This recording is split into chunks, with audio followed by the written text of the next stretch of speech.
Imagine you're taken away from your friends and family and stripped away of your dignity and pride. Imagine being accused of a heinous crime and being forced to confess. Well, 5 boys in 1989 didn't have to imagine.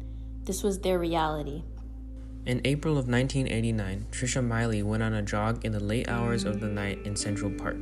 She was later found lying in the woods physically and sexually assaulted. The same night, in Central Park, a group of 30 African American and Hispanic boys were seen. 5 of the boys in the group were then accused of the crime committed against Trisha.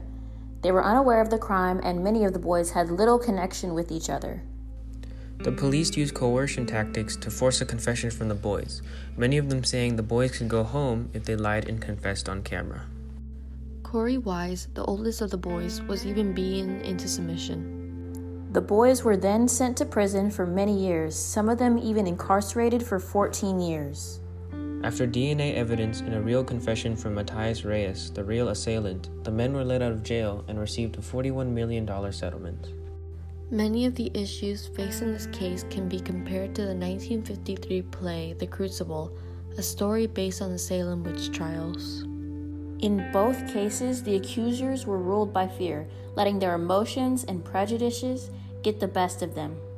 Oftentimes, people on the lower end of the social hierarchy were picked on and accused as a way to get rid of them. The boys, though, were specifically targeted because of their race, and many people had a lot of racial bias, and just by looking at the boys, they figured they were guilty.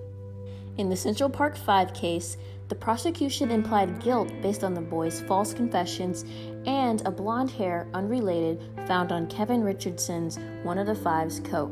The prosecution encouraged the jury to keep in mind the boys' rowdy mindset and their inherent need for violence.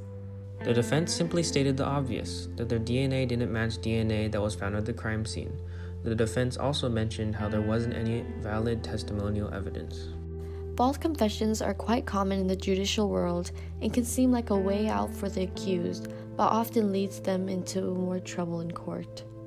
We should understand why many people give them, and how us, as the audience, need to examine all the evidence before coming up with conclusions in our mind. The 5 men now lived their lives fighting for social justice and received even more recognition from the TV series When They See Us, which highlighted their story in an impactful way.